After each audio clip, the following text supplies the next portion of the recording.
The candle had gone dark 3 weeks ago. It had burned in the same London window through every storm for 40 years, without a single night missed. Then its keeper died, and nobody had lit it since. Tonight, someone was finally coming to decide whether it would ever be lit again. She did not know that yet.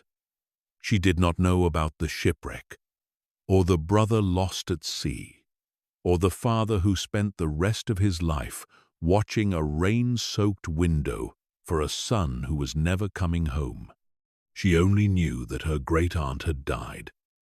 that a key was waiting for her, and that somewhere at the end of a lane called Wickford Court, off Fleet Street,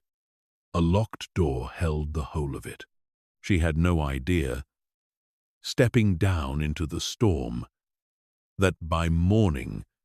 she would have to choose whether a 40-year promise lived or died with her. Welcome to Soft Sleep Tales, a place for unhurried stories, quiet voices, and evenings that ask nothing more of you than to listen and let go. Before tonight begins, you are welcome to leave a word in the comments about where you are listening from tonight. It is a small thing, but it means something to know how far this quiet reaches, night after night, around the world. If these stories help you rest, you are welcome to subscribe so that you always have somewhere gentle to return to. And now, get comfortable, lie back, or settle into your chair and let your shoulders soften. Close your eyes if you have not already. Take one slow breath in and let it go slower still. Let the sound of my voice be the only thing you need to follow tonight. This is a rainy night in Victorian London. The rain had not stopped since noon. By the time Constance Ray's cab reached the mouth of Wickford Court, off Fleet Street, it had turned into the kind of rain London does best in early spring. Relentless, merciless, more like wading than walking. The cabman refused to go any further. The lane was too narrow, too wet, too dark for his liking. She paid him at the corner and stood a moment under a useless umbrella, looking down the length of it. 6 houses on one side, 5 on the other, and at the far end, in the dark, the shop that was now, apparently, hers. The key was in her glove, wrapped twice in a handkerchief so it would not work loose and be lost. She had checked for it a dozen times since morning. Mr. Ellery, the solicitor, had been kind about it, in the practiced way of a man who spends his working life being kind to the newly bereaved. He had explained everything slowly, more than once, as though he expected her not to retain it the first time. He had been right. She retained only the essentials. Her great-aunt, Hester Pemberton, had died in her sleep 3 weeks past, without apparent suffering. There was no one else, no closer family, the line having quietly narrowed itself down over the years. Through nobody's particular fault. The shop was called Pemberton's and had been for the better part of 60 years. Now, along with its stock, its fittings, and a small sum in the bank that would not last long, it was Constance's entire inheritance. She had met her great-aunt 4 times in her life, and never for longer than an afternoon. There was a distance in the family that predated her, some old quarrel between her grandfather and his sister that had never been explained, only inherited the kind of estrangement that never announces itself, but simply becomes, over the years, the shape of things. Christmas cards had come when she was younger, a small, neat hand on cream paper, signed only Hester. No endearment, no news, as though the sending were the entire message. She had not thought of her great-aunt in perhaps 3 years. Then the letter arrived, informing her that her great-aunt had thought of her a great deal and had left her everything. Standing at the mouth of Wickford Court in the falling rain, key in her glove, Constance found she did not know what to feel about any of this, and so she simply began to walk. The lane was cobbled and uneven and running with water in the gutters on either side, the drains long since overwhelmed by the afternoon's rain, so that she had to pick her way carefully, umbrella tilted against the wind, her boots already soaked through at the seams by the time she reached the third house. The gas lamp at the entrance to the court was lit, though its light did not carry far, and the houses she passed were dark, for the most part, curtains drawn, the ordinary shut faces of a street settling in for a wet night. A dog barked somewhere behind one of the doors, and then thought better of it. Somewhere above the rooftops, muffled by the rain, the bells of a church she could not place struck the hour, though she lost count of the strikes somewhere past the middle of them, distracted by the business of not slipping on the wet stone. The shop stood at the very end of the court, where the lane widened slightly, before stopping altogether against the blank brick side of the building that faced Fleet Street. It was a narrow building, 3 stories, the ground floor given over entirely to the shop front. A bow window on either side of the door, the glass old enough to have taken on the faint waviness of age, so that the candles displayed behind it, she could see them now. Arranged in their rows, pale shapes in the dark seemed to waver very slightly, as though seen through moving water. Above the window, in gilt lettering gone dull and green at the edges, the sign read, Pemberton, Chandler, and beneath that, smaller, established. And then a year, she did not pause to read properly, the rain running down the back of her collar making her impatient to be inside. She found the lock by touch more than sight, the lamp at the entrance to the court too far now to be of any real use, and it took her 3 attempts with the cold, numbed fingers of her free hand before the key turned, and the door gave, not smoothly, but with the particular reluctant give of a door that has not been opened in some weeks, and has settled slightly into its frame in the meantime. She pushed it the rest of the way with her shoulder, stepped through, and pulled it shut behind her against the rain, and stood for a moment in the complete darkness of the shop, with her back against the door and her umbrella still dripping onto the floorboards, catching her breath. The smell reached her before anything else did, before her eyes had begun to adjust, before she had even properly stopped moving. It was not the smell she had braced herself for, the mustiness of a closed house, the flatness of a place left standing empty. It was warmer than that, and stranger, a smell she recognized in pieces before she recognized it as a whole. Beeswax, unmistakably, sweet and faintly honeyed, and beneath that, something smokier, tallow perhaps. And beneath that again, a thread of something sharper, almost resinous, that she could not immediately place. And that turned out, she would learn later, to be the bayberry wax kept for the greener candles, the ones sold at Christmas. All of it together made a smell that was not the smell of absence at all, but of accumulation, of a great many candles made and sold and burned in one place, over a great many years, worked so thoroughly into the wood of the counters and the plaster of the walls, that even 3 weeks of an empty shop had not begun to diminish it. She found the tinderbox by memory of where such things were generally kept, on a shelf beside the door, and after some fumbling managed to get a small lamp lit, and stood holding it up, and looked, for the first time, At the shop that was hers, it was a single room, longer than it was wide, the ceiling low, and crossed with a beam blackened by decades of candle smoke. The counter ran along the left side, dark wood, worn pale and smooth along its front edge, where hands had rested on it for 60 years. And behind the counter, shelves rose to the ceiling. And on the shelves, in their rows, sorted by some system she did not yet understand, were candles. Hundreds of them, tapers in white and cream and pale yellow, thick church candles bound in twine, small votive stubs in colored glass, a whole shelf given over to something deep red that she guessed, correctly, to be for the winter trade.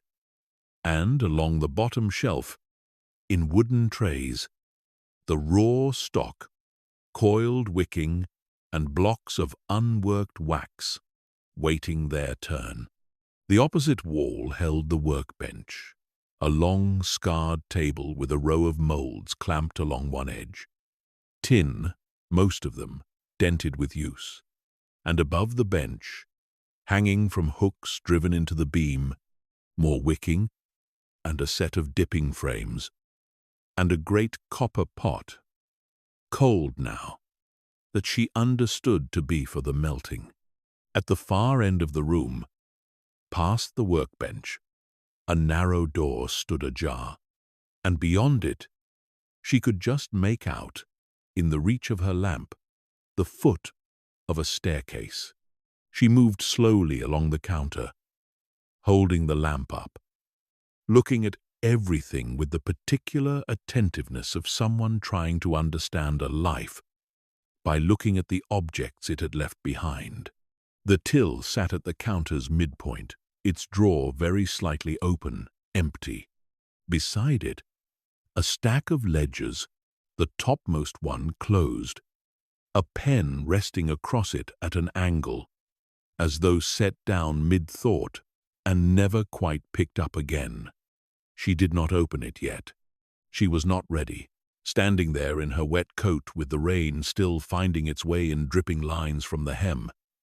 to open anything that might tell her more than she could presently hold. Instead, she went to the window and looked out at the display, the rows of candles arranged with obvious care behind the old wavering glass, tallest at the back, graduated down to the smallest votives at the front, a whole small architecture of wax built up, she supposed, over years of practice, at exactly this arrangement, exactly this effect. Through the glass, distorted by its age, the lamp at the entrance to the court threw its small circle of light onto the wet cobbles, and beyond that, nothing. The rain and the dark and the shapes of the other houses, their windows dark, their chimneys sending up thin threads of smoke that the rain flattened almost as soon as they rose. She was still standing at the window when something moved behind her, low, near the floor, and she turned so quickly that the lamp flame guttered and nearly went out. It was a dog, an old one by the look of him, grey around the muzzle and the eyes, a solid, deep-chested animal of no particular breed she could name, the kind produced by several generations of dogs choosing each other on their own judgment rather than anyone else's. He had come out from beneath the workbench, where he had evidently been lying, and now stood a few feet from her, not approaching further, simply looking, his tail giving one slow, uncertain sweep, and then stopping, as though he had not yet decided whether the gesture was warranted. "Hello," Constance said, because it seemed the only thing to say, and her voice, unused for the better part of an hour, sounded strange to her in the quiet of the shop.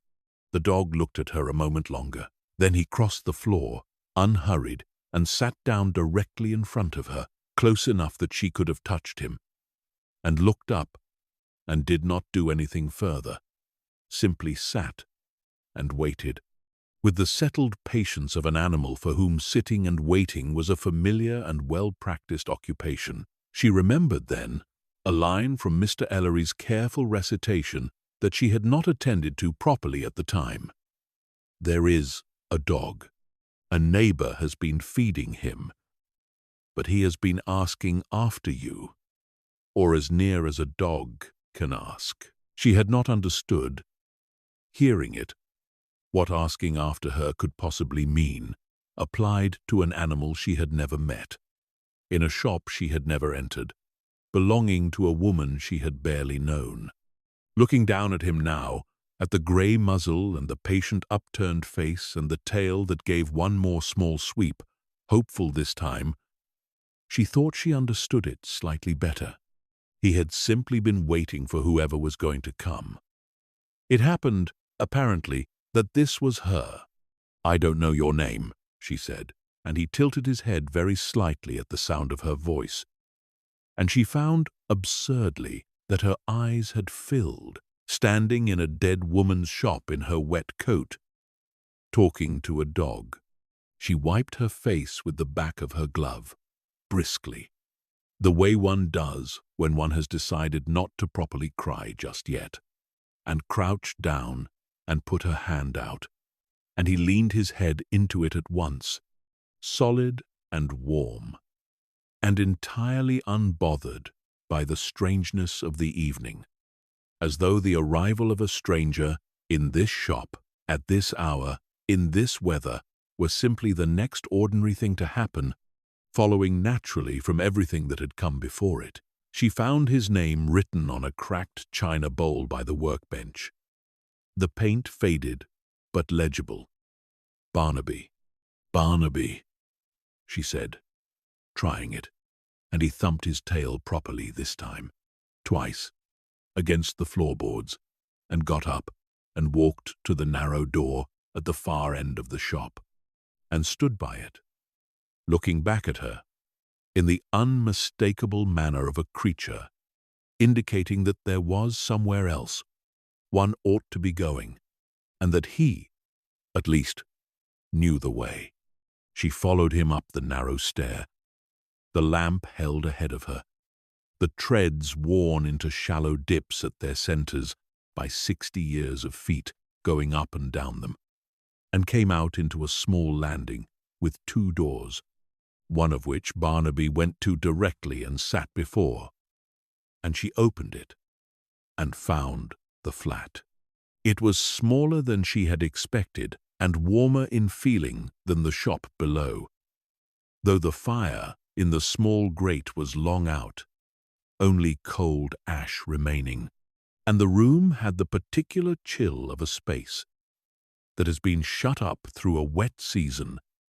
with no one to keep it aired. A single sitting room, a kitchen range along one wall, a table, 2 chairs, a worn but comfortable-looking settle drawn up near the hearth, and, beyond an inner door, she supposed a bedroom. The furniture was old, and had clearly not been rearranged in a very long time, each piece settled into its permanent relationship with the room, the way furniture becomes when it has not been asked to be anything other than exactly where it is for decades together. On the mantel, a clock stopped, and a small collection of shells that must once have meant something to someone and now simply sat, catching what light there was. A framed engraving of a ship under sail hung slightly crooked above the settle, the only picture in the room. She set the lamp on the table and went to the grate and knelt before it, grateful to have a task, something with a clear beginning and end, that did not require her to think about anything else. There was coal in the scuttle and kindling in a basket beside it, and it took her longer than it ought to have, her fingers still stiff with cold and unpracticed at the work. But eventually, the kindling caught, and then the coal, and she sat back on her heels and watched the small orange light grow and spread and begin, very gradually, to push the chill back from that corner of the room. Barnaby had settled himself on a worn rug before the hearth, with the particular efficient economy of an old dog, finding his accustomed spot, and did not so much lie down as fold himself into a shape the rug had clearly held before. She found the kettle and water in a covered jug in the small scullery off the kitchen, and set it on the range, which took some coaxing to catch properly, and while she waited for it, she went and changed out of her wet things in the bedroom, working by the light, spilling through the open door, into a dry dress from the small case she had brought, and came back and hung her wet coat over the back of a chair near the fire, where it began, slowly, to steam. By the time the kettle had boiled, and she had found tea in a tin on the shelf, and made herself a pot, and carried it, with a cup, to the settle by the fire, the room had warmed enough that she could sit without her coat and not shiver, and the rain against the small window had settled into a steady, companionable sound, rather than the assault it had been in the open lane, and Barnaby had shifted, without seeming to move very much at all, until he was resting against the side of her foot, a solid, warm weight. She found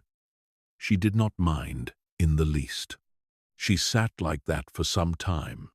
drinking her tea, watching the fire, not thinking anything in particular, or thinking so many things at such a low, simultaneous murmur that none of them rose clearly enough to be called a thought. The rain went on. Somewhere below, in the dark shop, the candles stood in their rows on their shelves, waiting, she supposed. Though a shop does not wait for anything, a shop is simply a room full of objects, arranged by someone with an intention, and the intention persists in the arrangement even after the person who made it is gone. She thought of her great-aunt's small, neat hand on the Christmas cards. Hester. No endearment. She wondered, not for the first time that day, what kind of woman kept a chandler's shop alone for 60 years, in a court most of London had probably never heard of, and sent her disgraced great-niece a card every year, without fail and without comment, and left her, at the end of it, everything she had. It was well past 9 by the time she felt sufficiently restored and sufficiently curious to go back down. She told herself, going down the narrow stair with the lamp again in hand and Barnaby padding behind her, that she was simply checking the shop was secure for the night, the front door properly bolted, the till drawer closed. This was true as far as it went. It was also true that she had been thinking, sitting upstairs with her tea, about the ledger on the counter with the pen laid across it, and had found that she could not quite settle to sleep, even the idea of sleep, without knowing a little more. The shop was cold and dark and smelled, if anything, more strongly of wax and smoke now that she had spent an hour away from it and come back to it fresh. She set the lamp on the counter and drew the tall stool up to it. The same stool, she supposed, that her great-aunt must have sat on for 60 years, and pulled the topmost ledger toward her and opened it. It was, for the first several pages she turned through, exactly what she had expected. A chandler's ordinary business, recorded in a hand that shifted. She noticed, somewhere in the middle years of the book, from a lighter, more rounded script to something smaller and more upright, and she understood after a moment that this must mark the point at which Hester herself had taken over the writing of it. The earlier hand belonging to someone else, a father, she would guess, or a husband, though she did not think her great-aunt had married. The entries ran in orderly columns, A date, a customer's name, or sometimes simply a description: the baker on Fetter Lane, the church, Mrs. Ash for the christening, and a note of what was supplied: tapers, votives, a gross of the plain white for the counting house on the corner, and a sum, and very occasionally a brief remark: paid in full, or owing, or once, that she paused over and then turned past. Not liked the color. Will not order again. She turned pages for some while, not reading closely, simply letting the rhythm of the thing settle into her. The small, ordinary music of a shop's daily life recorded across what she now saw. Checking the dates at the top of successive pages must have been decades, and then, turning a page somewhere past what she guessed to be the middle of the book, she came upon an entry unlike the others, and stopped. It sat alone in the column. No customer name beside it. No sum recorded. Storm candle. Lit. She frowned at it, assuming at first some private shorthand for an ordinary sale she was not equipped to interpret, and turned the page to look for its resolution: a payment recorded further on, perhaps, or an explanation she had simply missed. She did not find one, but she found, several pages further on, the same entry again: storm candle, lit, and a date some months after the first. And then, further on still, a third, and a fourth. She went back to the beginning of the ledger, then, and began to search more carefully, and found that the entries appeared with a regularity she had not noticed on her first pass-through, scattered across the years at what seemed. Once she began comparing the dates against each other in her head, an irregular but not random interval, and it was some minutes before the pattern of it came clear to her, and when it did, she sat very still on the tall stool with the lamp burning low beside her and Barnaby's head resting against her knee, and looked at the rain running down the old wavering glass of the shop window, and understood, with a particular quiet shock of a thing arriving all at once after circling for some time at the edge of understanding, that every single one of the entries fell on a night of storm, not simply bad weather. She checked several against what she could recall of that year's almanac, a copy of which she found, on impulse, tucked beneath the counter, along with a stack of older receipts, and confirmed what she had already begun to suspect. Gales, downpours, the kind of weather that closed the docks and kept sensible people indoors. On every one of these nights, going back, so far as she could presently trace it, some 40 years, someone in this shop had lit a candle and recorded that they had done so, and recorded nothing else. No customer, no payment, no explanation. She sat with this for a long while. The ledger opened before her, the fire she had lit upstairs, burning down slowly and unattended, the rain continuing steadily against the glass, and found that she did not want, yet, to close the book and go up to bed, though it was growing late and the day had been a long one, and her eyes were beginning to ache with the strain of reading by lamplight. There was something in the shape of it. 40 years of storms, 40 years of the same two words, written down without comment, by two different hands across the turning of a single life, that she could not simply set aside and return to in the morning. She wanted, she realized, to understand it tonight, while the rain was still falling, while the shape of the thing was still fresh and strange to her, before daylight and ordinary business had a chance to make it seem, as daylight has a way of doing, merely eccentric. merely one of the small, unexplained habits every old shop accumulates, and no one thinks to ask about. She closed the ledger gently and sat with her hand resting flat on its cover,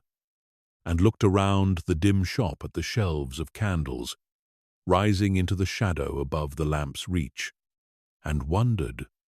which one, among all of them, had been the storm candle, lit 40 times, across 40 years, by two people she had barely known, for a reason that the ledger, in its 2 spare words, repeated and repeated, was not going to tell her. Barnaby lifted his head from her knee and looked toward the back of the shop, toward the narrow door and the stair beyond it, and made a small sound in his throat that was not quite a whine. And Constance, following his gaze, saw nothing there but the ordinary dark of the stairwell, and told herself that he was simply asking to go up, and that the strange, attentive quality of his looking was nothing more than an old dog's habit, worn into him the way the stool had been worn smooth by 60 years of use. Meaning nothing beyond itself. She was not, sitting there in the lamplight with the rain going on and on outside, entirely certain that she believed this. But it was enough, for the moment, to gather up the lamp and bank what remained of the shop's chill silence behind her, and climb the narrow stair once more, Barnaby close at her heels, and think, as she went, that whatever the storm candle had meant to the two people who had lit it before her, she had not yet found the letters that would tell her, and that somewhere in this shop, she was now entirely certain, those letters existed, and were waiting, as the ledger had waited, as Barnaby had apparently waited, for someone to come looking on exactly the right kind of night.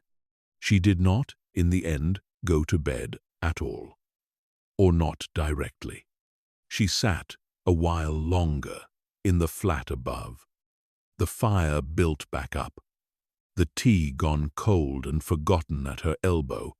turning over in her mind the question of where a woman like her great-aunt would have kept something she wished to be found but had not troubled to make easy to find. And the answer, when it came to her,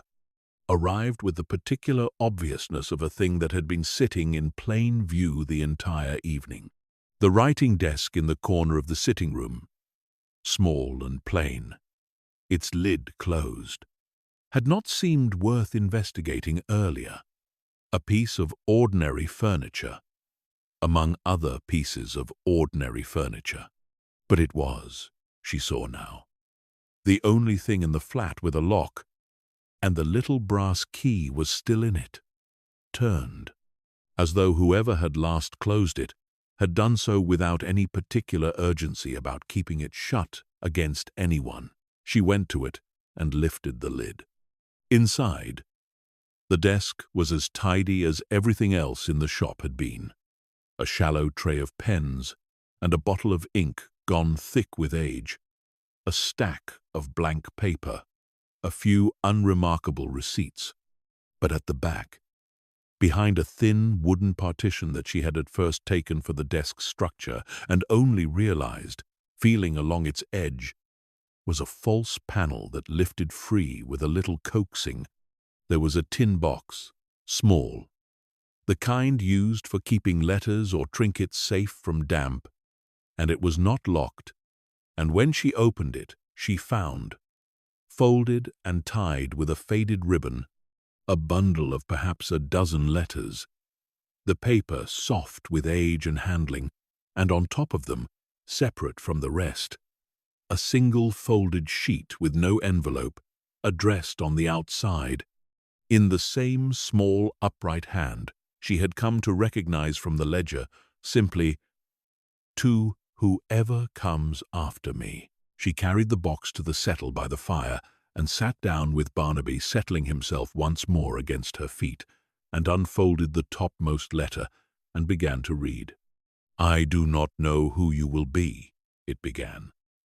without preamble, in the manner of someone who had composed the opening line many times in her head before ever setting pen to it. "My solicitor tells me I ought to leave instructions for the shop, the accounts, the stock, and I have done that in the ledger where such things belong. But there is one thing in this shop that does not belong in a ledger of accounts, and since I do not know who will read this, or when, or whether they will find it at all, I have decided simply to write it down as plainly as I am able and trust that if it is found by someone who was meant to find it. There is a candle kept apart from the others, on the third shelf from the top, at the left-hand end, nearest the wall. You will know it, because it is not white or cream or any of the colors we sell. It is a deep grey blue, the color of the Thames on a bad day, and it was made, so far as I have ever been able to determine, by my father's own hand, from a formula he never wrote down and never taught to me, though I have tried, more than once,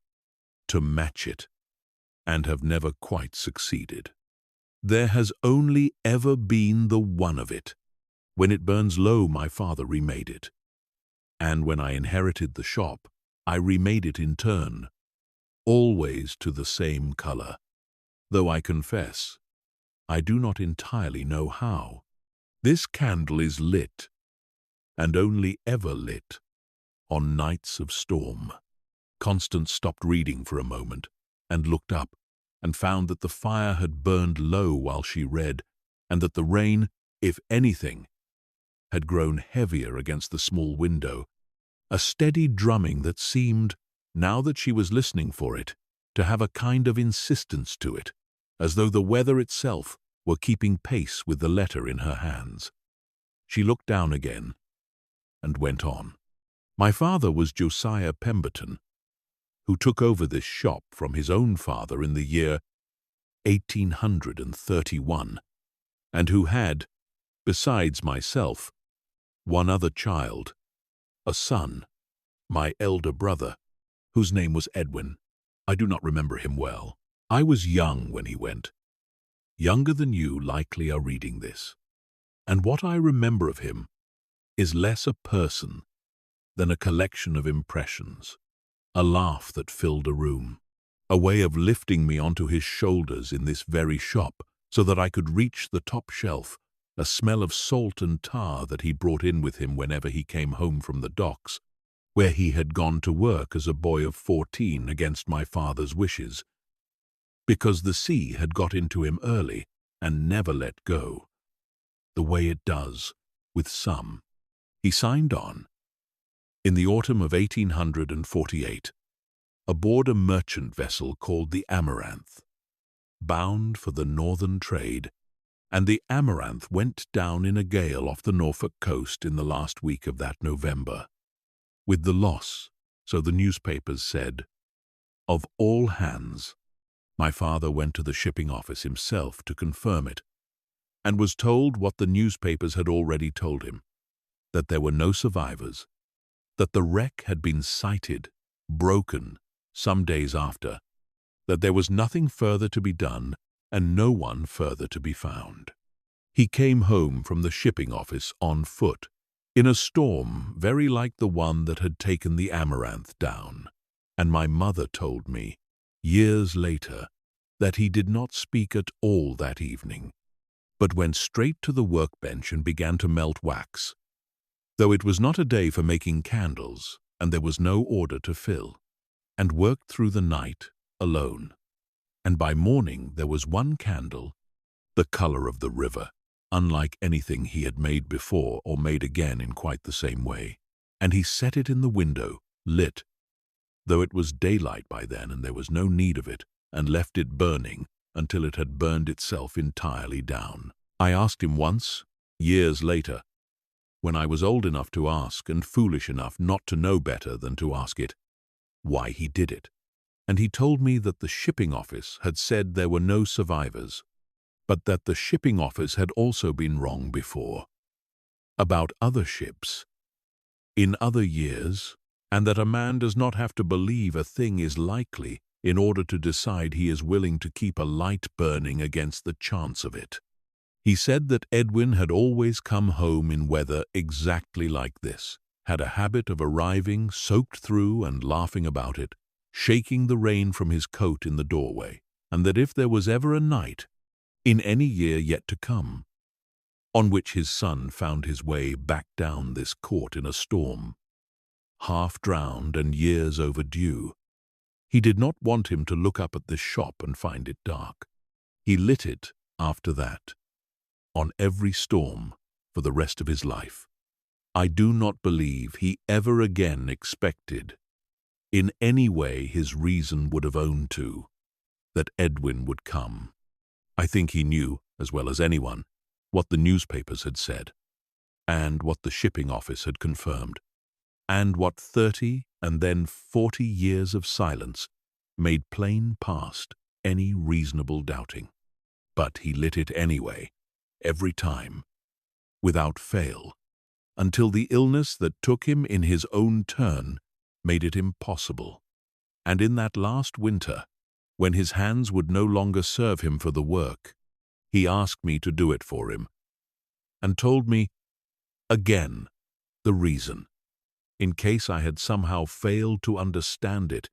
in all the years of watching him do it myself. I have continued it since, though I am now the age he was when he stopped. And Edwin,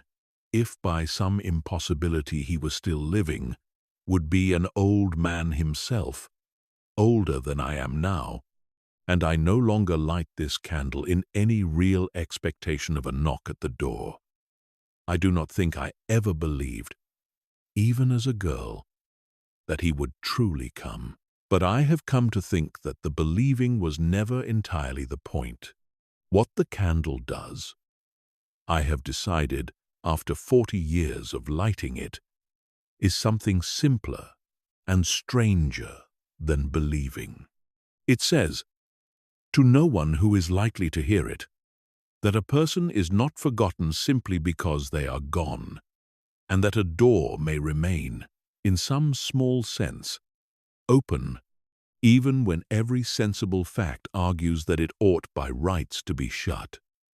My father was not a foolish man. He kept his accounts as carefully as I keep mine. He did not believe in ghosts or omens. He thought spiritualists and table rappers a class of confidence trickster preying on grief, and he would have been the first to tell you, on any ordinary day, that a merchant vessel lost with all hands off the Norfolk coast in a November gale is lost, and that is the end of the matter. And yet he lit the candle every storm, for 30 years, not because he expected it to summon anyone home, but because he had decided, once, in the worst hour of his life, that he would rather be a man who kept a light burning for his son than a man who did not, regardless of what the light could or could not accomplish. And having decided it once, in that hour, he found he could not afterward undecide it. Nor did he especially wish to. I have wondered, over the years, whether this makes him a wise man or merely a stubborn one, and have concluded that I no longer think there is much difference between the two, past a certain point, and that the difference, such as it is, matters a good deal less than the lighting itself. If you are reading this, then I am gone, and the shop is yours, whoever you are, and I do not know what you will decide to do with the candle on the third shelf, or with the ledger, or with any of it. I will not ask you to continue what I have continued, because I think a thing kept out of obligation, rather than understanding, is not worth keeping, and because Edwin, wherever he has been these 40 years, whatever became of him in that storm off Norfolk, is not owed a light from a stranger who never knew him and feels nothing for his loss but the second-hand weight of an old family story. But I will tell you this,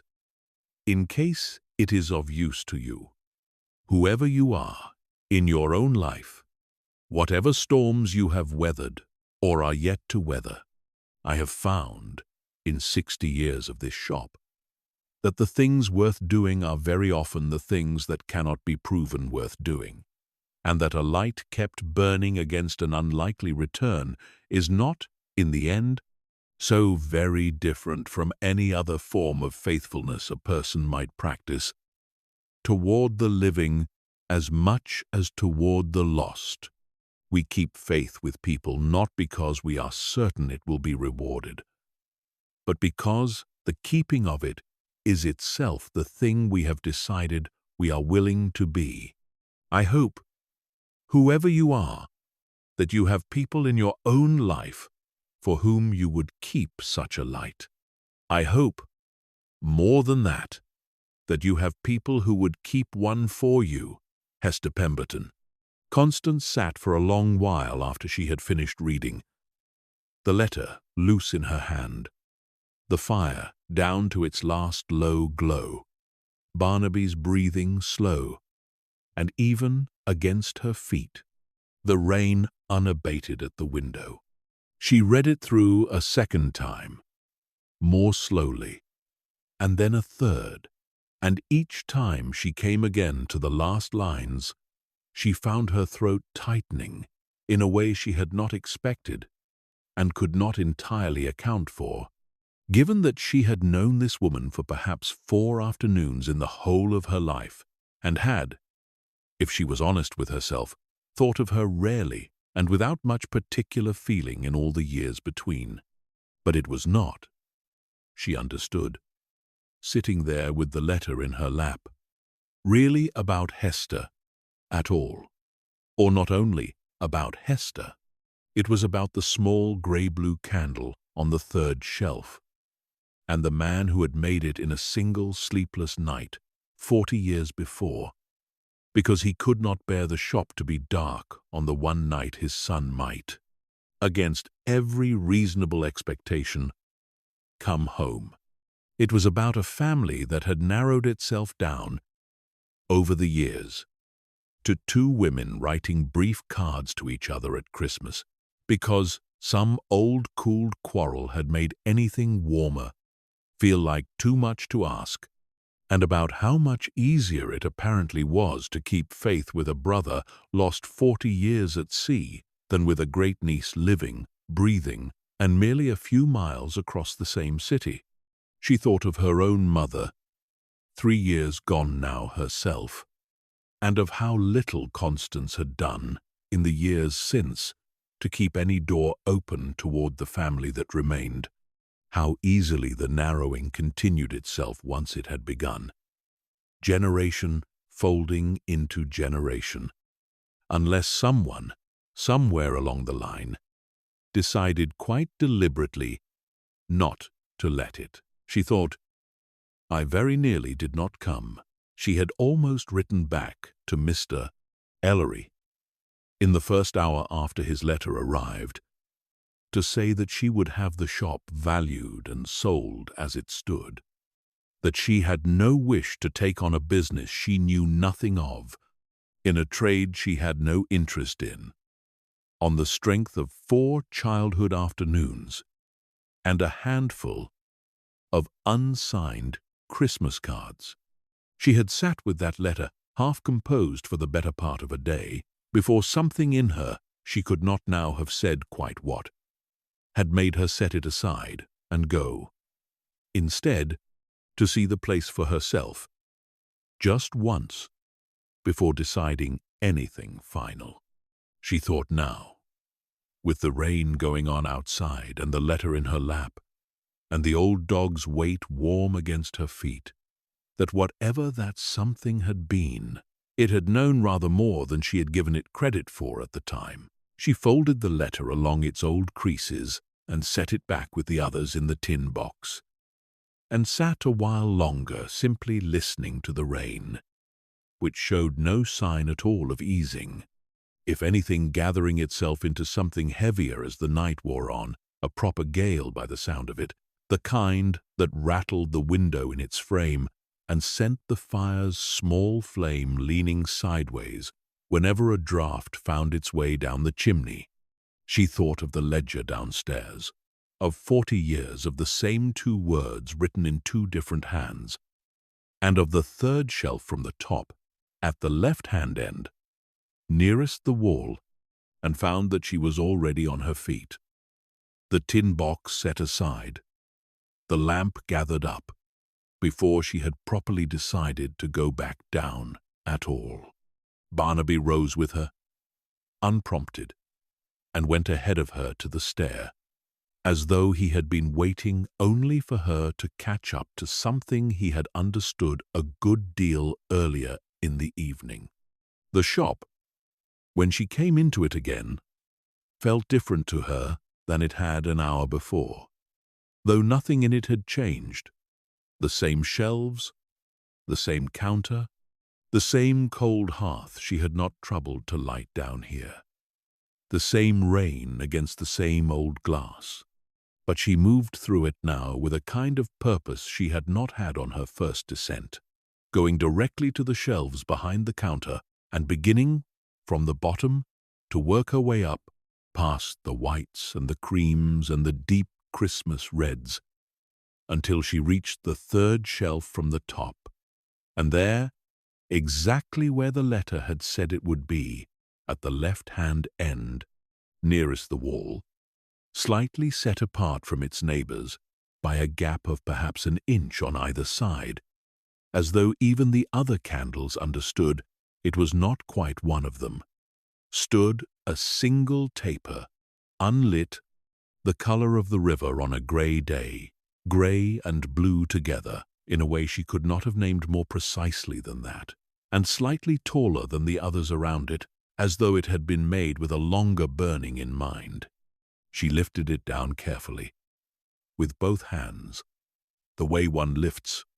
a thing understood to matter more than its size or weight would suggest, and carried it to the counter and set it upright in a plain tin holder she found among the others below the till, and stood looking at it for a long moment in the lamplight. This candle made first by a man 40 years dead, in a single sleepless night after the worst news of his life, remade since by his daughter to the same unrecorded formula, grey-blue and slightly taller than its neighbors,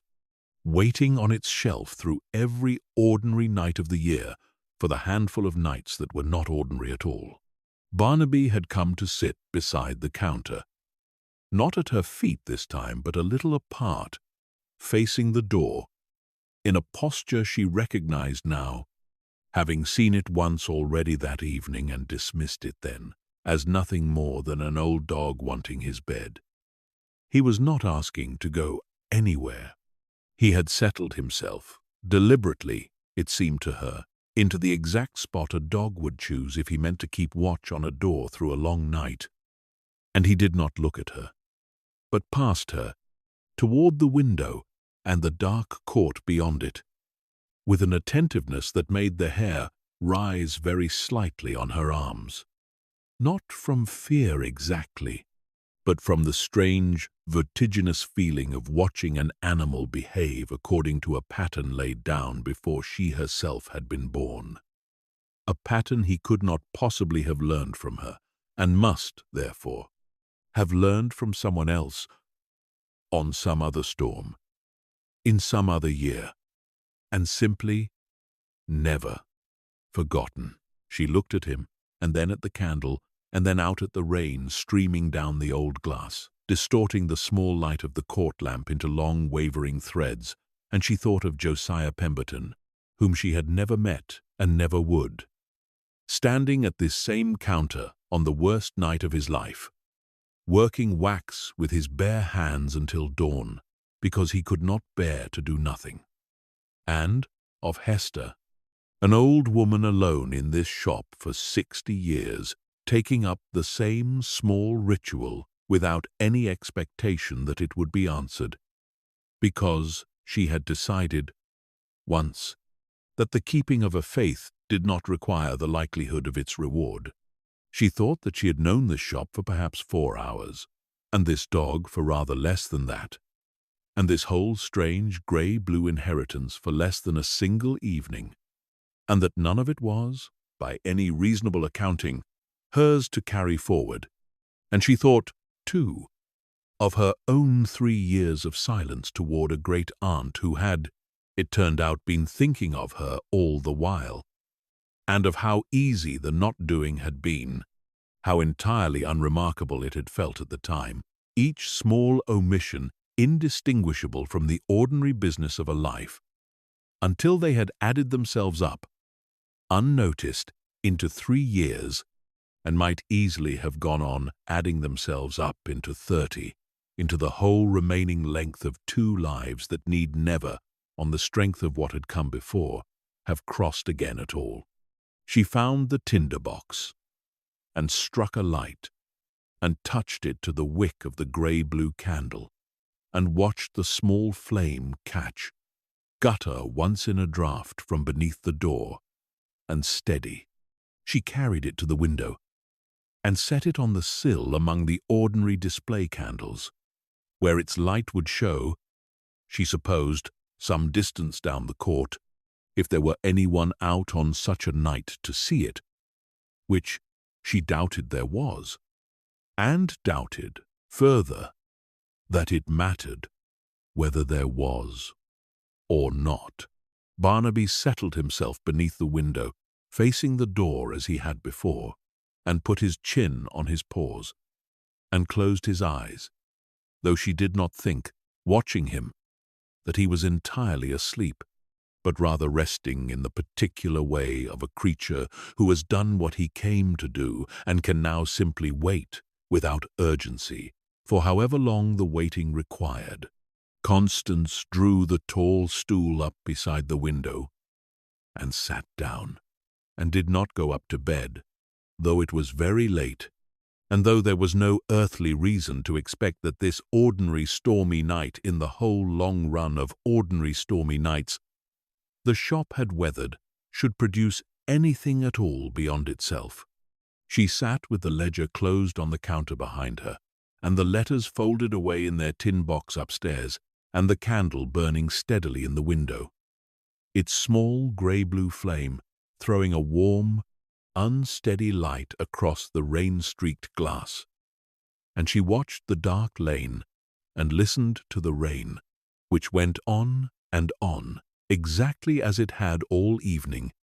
showing no sign at all of caring what was or was not being kept alight against it. She did not know, sitting there, what she was waiting for, or whether waiting was even the right word for it. She only knew that she did not want, tonight, to be the kind of person who let the shop go dark, and that this seemed, for the moment, reason enough to sit a while longer with the rain and the candle and the old sleeping dog, and see what the night, in its own unhurried time, might still have to bring her. The clock upstairs, she remembered, had been stopped, and there was no other timepiece in the shop that she had found, and so she lost, after a while, any clear sense of how long she had been sitting there, the minutes folding into one another, the way they do in the deep part of a night, when nothing in particular is required of a person beyond simply continuing to sit and watch and listen. The rain did not let up, but it did change in character. As the hours drew on, the first violence of the evening, settling into something steadier and, in its way, gentler, a long unbroken hush against the glass and the roof slates and the cobbles of the court, punctuated now and then by the heavier rattle of a gust, finding the loose pane at the corner of the window and then falling back again into its steady, patient fall. She found her mind drifting. In the particular unmoored way, minds drift very late at night in a warm room with a small fire's memory still lingering in the walls. From Josiah Pemberton, whom she pictured now with more clarity than she had any right to, a broad, quiet man with wax-stained hands, working through his single sleepless night at the bench she had passed on her way to the window, to Hester, whom she could picture rather better. Having actually known her, 4 brief afternoons compressed now into a handful of specific memories that came to her unbidden, sitting there.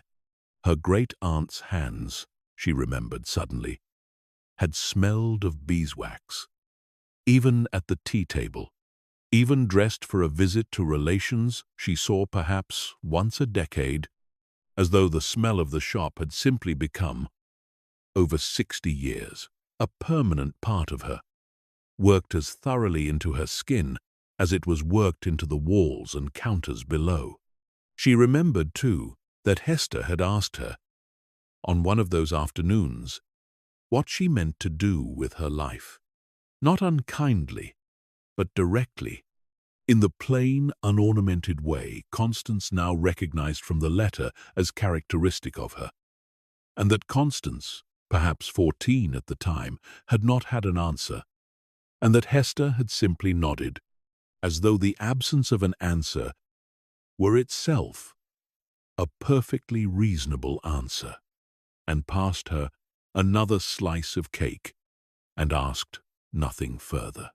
She wondered whether her great-aunt had been thinking, even then, of a shop she might one day leave to a great-niece who did not yet know what she meant to do with her life, and decided that she probably had, in the quiet, unhurried way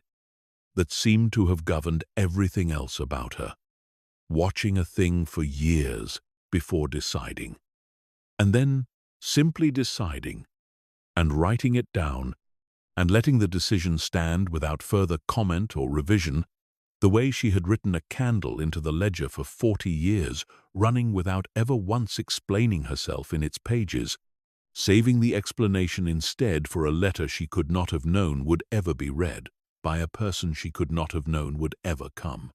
The candle in the window burned on, steady in its tin holder, the wax softening and pooling and running very slowly down its grey-blue length, exactly as any candle burns, without any special urgency or significance in the burning itself. And it occurred to Constance, watching it, that this was perhaps the whole of what her great-aunt had meant in her letter, that the significance was never in the wax or the wick or the particular unrecorded formula of its color, but entirely in the act of a person choosing, on a given night, to strike the match. The candle did not know it was a storm candle. It burned the same as any other candle burned. The keeping of the faith lived entirely in the person doing the keeping, and would go out more thoroughly than any flame. The moment no one remained willing to strike the match again, Barnaby shifted in his sleep, a long, low sigh, his paws twitching briefly at some dream she could not follow him into, and then settled again, and Constance found that her own eyes had grown heavy in the warm, dim light. The rain's steady hush working on her now the way it must have worked, she supposed, on countless other people in countless other rooms across this rain-soaked city that night, coaxing them down out of wakefulness the way it was coaxing her, gently, without any particular hurry, towards something like rest. She did not fight it, especially hard. She thought, distantly, that she ought to bank the fire upstairs before it burned itself all the way out, and that she ought, at some point, to go up and actually sleep in an actual bed rather than dozing on a stool at a cold shop counter, on her very first night in a house she had inherited from a woman she had barely known. But the candle was burning, and the rain was falling, and the dog was asleep at her feet, and the shop around her held its warmth and its long accumulated quiet, the way it must have held it through every other storm it had weathered in 60 years and more. And for the moment, at least, None of the sensible things she ought to do felt half so necessary as simply staying exactly where she was and watching the small grey-blue flame and listening to the London rain fall steadily on into the deep hours of the night, over Wickford Court and Fleet Street beyond it, and the whole wide, sleeping city. Somewhere beyond the window, muffled by the rain and the distance and the thick old glass, a church bell marked an hour she did not trouble to count, and the sound came and went, and left the quiet deeper behind it than it had found. The particular, deepened quiet that follows any small interruption to a long, unbroken listening. The lamp on the counter had burned low without her attending to it, its light gone soft and amber, barely reaching now past the counter's edge, so that the shop around her had settled into two small pools of warmth, the lamp behind her and the candle before her, with the greater darkness of the shelves and the ceiling beam and the far corners held gently between them, neither pool troubling to reach the other, both simply burning on, patient, unhurried, exactly as they were needed to burn, she thought. In the last clear thought she had before the thinking itself grew soft and wandering and difficult to hold on to, that whatever the rest of this night still had to bring her, whatever knock might or might not come, whatever the morning might reveal that the darkness was presently keeping to itself, she was glad, simply, to be sitting here, in this particular warmth, with this particular rain, keeping this particular small light burning against the dark. It seemed, for now, entirely enough. And the rain went on, and the candle burned, and the old dog slept, and the shop held its long, warm, waiting quiet around all three of them, the way it had always held it, the way it would go on holding it, through this night and whatever nights were still to come. Outside, past the wavering old glass, the court lay empty and glistening under its single lamp, the cobbles running with water, the other houses dark and shuttered against the weather, every ordinary window in every ordinary house along Wickford Court closed up tight for the night.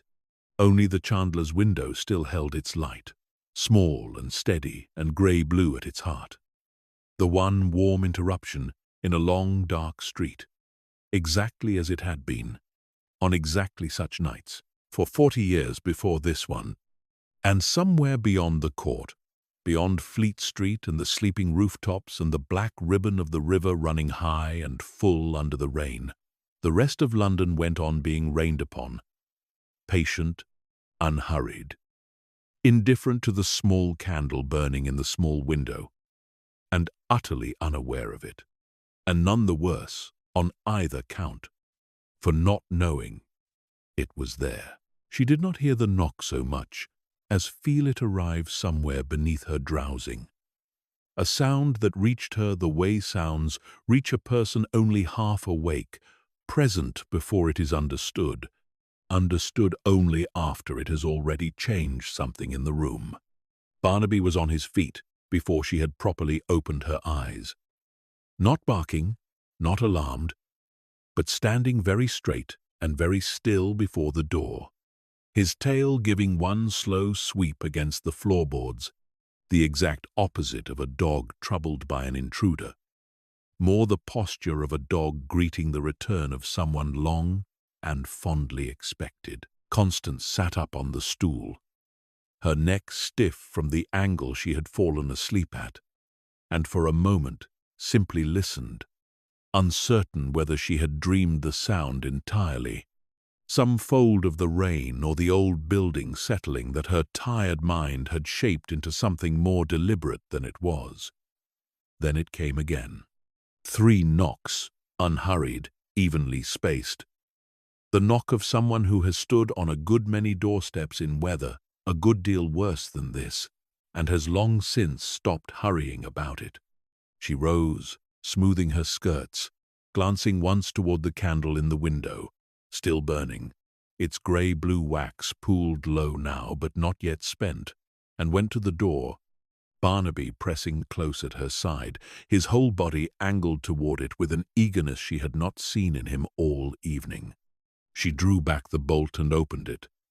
and the rain came in with the opening, a fine, cold spray carried sideways on the wind, and standing on the step, lit from below by the shop's own window light, was an old man. He was dressed for the weather in the manner of someone whose trade required him to be out in every kind of it. A long oiled coat, a low broad hat with the water running off its brim in a steady thread, and over his shoulder a long pole with a small lamp fixed near its end, unlit now, and at his hip a canvas bag that clinked faintly, she supposed, with the tools and the spare wicks, and the fuel of his trade. He was old, properly old, older than she had expected anyone to still be out working around on a night like this, his face deeply lined and weathered, a white moustache beaded with rain, and he was looking, she saw, not at her at all in that first moment, but past her,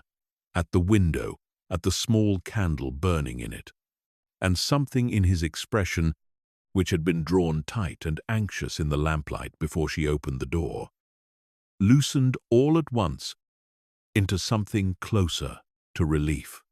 "Beg pardon for the hour, miss," he said, and his voice was rough with age and weather, but not unkind. "I did not mean to wake the house. I saw the light was lit again from down the end of the court, and I confess I could not go on my round without coming to see it properly for myself." "You'd best come in out of the wet," Constance said, standing back from the door, "before we discuss anything at all." He hesitated only a moment, the particular hesitation of a man unused to being invited across a threshold he has spent a lifetime observing from the street, and then stepped in, ducking slightly beneath the low lintel, and stood dripping onto the boards while she shut the door behind him. Against the worst of the wind, Barnaby went to him at once, tail going properly now, and the old man crouched, with some evident stiffness in his knees, and put a hand to the dog's head with the easy familiarity of long acquaintance. "Hello, old fellow," he said.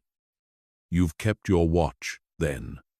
Same as ever. You know him?" Constance said.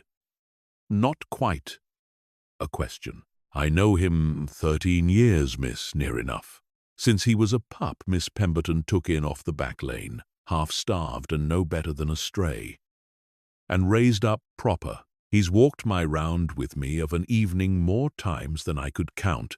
back when Miss Pemberton would let him out for the air, and he'd take it into his head to follow me the length of Fleet Street and back." He straightened, with a hand briefly on the counter for balance, and looked at Constance properly for the first time, taking in, she supposed, the wet hem of her dress, the exhaustion she had not troubled to hide, the general evidence of a stranger who had clearly not been in this shop for very long. "Tobias Pell, miss. I light the lamps along this stretch. This court and the two beyond it have done for near on 40 years, since before Mr. Josiah's time was properly finished, if you'll credit that. And you'll be the great niece, I expect." Mr. Ellery's clerk mentioned there was one, when he came round, settling the old lady's affairs. "Constance Ray," she said, and found herself putting out her hand, which he took, his own hand rough and cold and surprisingly gentle in its grip. "Pleased to make your acquaintance, Miss Ray, though I'm sorry it's under this sort of circumstance." He glanced again toward the window, toward the candle, and something crossed his weathered face that she could not entirely read, grief perhaps, or simply the particular fatigue of a man who has been carrying a private worry for some weeks and has just now, standing here, been permitted to set it down. I'll tell you plainly, miss, since it's plain the reason I've come knocking at this hour, and you'll think me an old fool for it, like as not. But I'd rather say it, and have you think me a fool than not say it, and let the thought sit in me unspoken. I've walked this court of an evening for the better part of 40 years, and on every storm, in all that time, near enough without exception, there has been a light in that window, that particular light, that particular color, and I have come to depend on the seeing of it the way a man depends on any small thing he has watched for so long. He no longer properly notices he is watching for it at all. When Miss Pemberton passed, God rest her, I did not expect to see it again, not knowing who might come after her, or whether they would know the first thing about it, or care to keep it if they did know. And there was a gale 3 nights past, a bad one, gave the whole street a shaking, and I came down this court on my round, same as always, and the window was dark. He stopped and looked down at Barnaby, who had settled against his boot, and Constance saw that his hands, resting now on the head of his lamp pole, were not entirely steady. It gave me a turn, miss. I'll not pretend otherwise. Dark window. Dog shut up alone inside from what I could tell. No one about the place since the funeral that I'd seen. I went so far as to ask after the solicitor's clerk the next morning whether the shop had a proper caretaker seeing to things, and he told me there was a great niece expected within the fortnight, and I told myself that would have to satisfy me. And it did not. Not entirely. Not until tonight, when I came down the court in this weather and saw the light burning again in that window, same as it always has, and I thought, well, someone has come then. Someone has come, and someone has understood. Sit down by the fire a moment, Constance said. I'll not have you go back out into that on the strength of a single warming. At least, let me make you something hot before you carry on with your round. He protested that he had lamps waiting on him, that his round did not keep itself, that he had already delayed her rest quite enough for one night without further imposing. But the protest was mild, and he allowed himself, without a great deal more persuading, to be steered to the tall stool at the counter while she went up to the flat to build the fire back to life and put the kettle on, Barnaby padding between the 2 floors after her, as though overseeing the arrangement. And when she came down again with the pot and 2 cups, he had taken off his dripping coat and hung it on the peg by the door, and was standing at the window looking at the candle from close range, in the unhurried, appraising way of a man examining a thing he had only ever seen before at a distance. I've wondered all these years, he said, not turning as she set the tray down, what color it truly was. From the street of a wet night, everything takes on a bit of a shine that isn't quite its own, and I could never rightly say, looking up the court at it, whether it was blue or gray or something between the two. It's between the two, isn't it? Like the river. That's very near what the letter said, Constance told him. And he did turn then, his eyebrows lifting slightly. There's a letter. There's a letter. She poured the tea and set a cup near his elbow at the counter, and drew her own stool up on the other side, and found, somewhat to her own surprise, that she wanted to tell him, wanted it rather badly. This old man she had known for less than half an hour, standing dripping in her shop at some hour past midnight, because he had, without any of the burden of family obligation, that had sat so heavily on her own understanding of the thing, simply cared, plainly and for its own sake, about a candle in a window, and she thought that of all the people she might have told the story to, a man who had watched for the light itself for 40 years, without ever once being told the reason for it, had perhaps the best claim of anyone to finally hearing it. She told him what the letter said about Josiah and the shipping office and the night of melting wax that had produced, in a single sleepless working, the one candle unlike any other the shop had made before or since, about Edwin and the amaranth and the gale off the Norfolk coast, and the 40 years of storms answered, without fail, by a small grey-blue light in this window, first by a father who could not entirely explain himself, and then by a daughter who had decided, in the end, that the explaining did not especially matter. Pell listened without interrupting, turning his cup slowly between his hands, and when she had finished he was quiet for a long moment, looking not at her but at the candle, and when he spoke again his voice had gone rougher than before. "I knew there'd been a brother," he said. "Never knew the whole of it, mind. Only what a man picks up over 40 years of nodding to the same family on the street. A word here, a word there. I knew Mr. Josiah had lost a son to the sea before my own time on this round properly began. And I knew Miss Pemberton never married, and kept to herself a good deal, though never unkindly. Always a civil word if you stopped to give her one. Always a cup of something if the weather was foul enough to warrant it. Same as you've just done for me. But I did not know about the candle, not the reason of it, not till tonight. I only knew it came, storm after storm, regular as the tide. And I'll tell you, miss, there were nights on my own round, bad nights,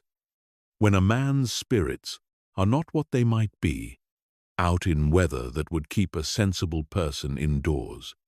when the sight of that window, burning on regardless, was worth more to me than I ever thought to say to anyone, least of all to Miss Pemberton herself, who I dare say would have been embarrassed to hear it put so plainly. Why do you suppose that is, Constance asked,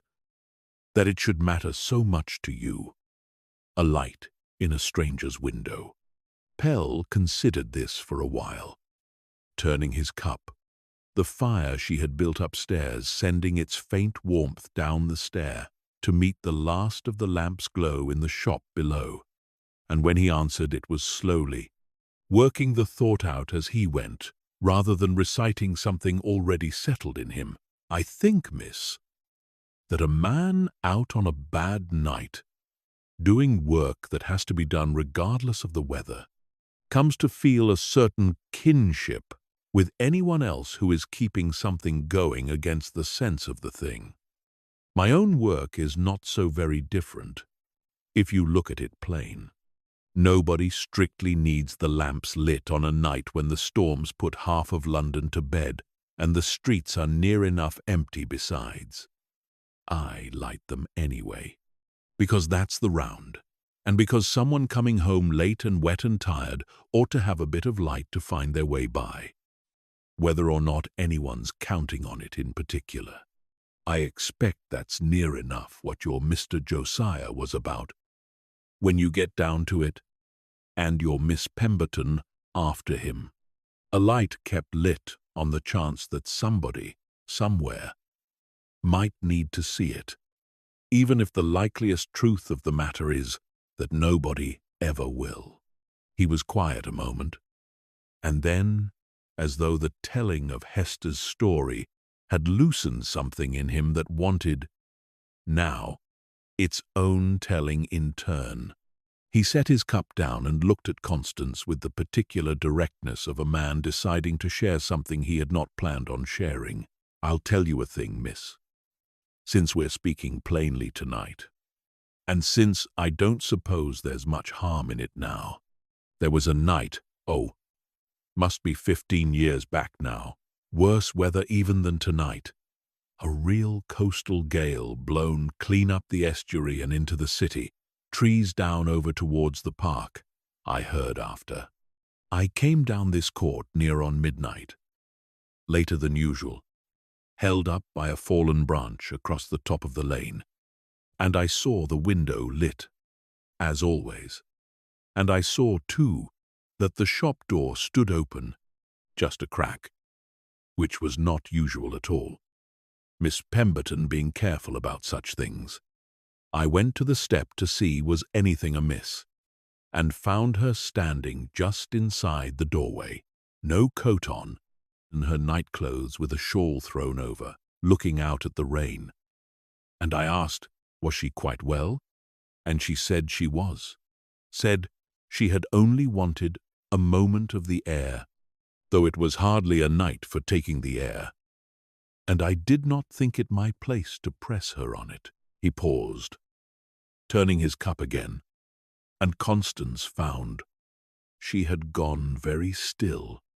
listening. But I have thought of it many times since, miss, and I have come to believe, though she never said so, and I never asked, that she had simply wanted that one night to stand where the door itself stood open to the weather, the way a door might stand open for someone coming in out of it, not the candle in the window only, but the door itself unlatched a crack, just in case. I did not understand it then. I believe I understand it rather better, having heard what you've told me tonight. Constance found her throat had tightened again, in the way it had while reading the letter upstairs,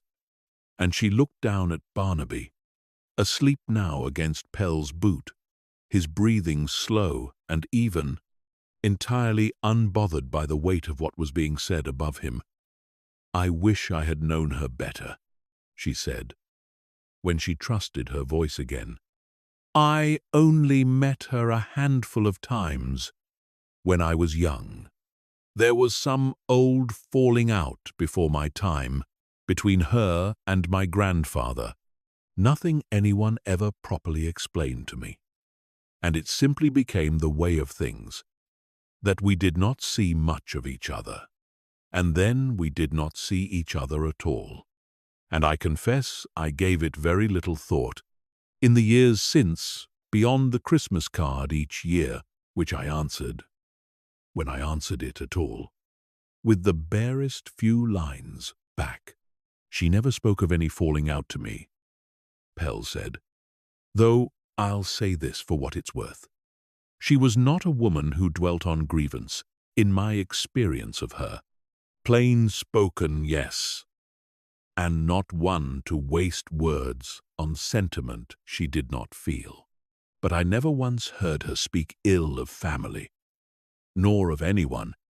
in 40 years of good mornings and good evenings across that counter. I think, if you'll permit an old lamplighter his opinion on a matter that's none of his affair, that whatever the falling out was, it had likely gone on a good deal longer than either side any longer properly remembered the reason for, the way such things do, once they've had long enough to settle. That's very near what I thought myself, sitting here tonight, Constance admitted, that the not seeing each other simply went on because it had already gone on, and nobody troubled to ask why, or to stop it. Well, Pell said, and there was something gentler in the word than the plain briskness with which he had said most things so far.